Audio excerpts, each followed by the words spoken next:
हिंदू हृदय सम्राट सन्माननीय श्री रावसाहेब ठाकरे यांचा विदर्भ दौरा असताना अमरावती महानगरात 1008 श्री महाकाली शक्तीपीठचे पीठाधीश्वर शक्तीजी महाराज हस्ते स्वागत करण्यात आले।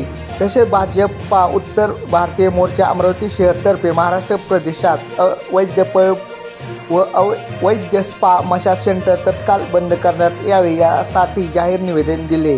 निवेदन देताना भाजपा उत्तर भारतीय मोर्चा अमरावती शहर अध्यक्ष संगमजी गुप्ता, भाजपा उत्तर भारतीय मोर्चा शहर महामंत्री सूरजजी गारू, जितूजी धामणे, आदित्यजी ढिकाव, शिवमजी चौरे, अमितजी डिके, दुर्गेशजी ठाकूर, सागरजी शर्मा, प्रीतीताई मिश्रा, मानसीताई साहू एम समस्त हिंदू धर्मप्रेमी उपस्थित होते।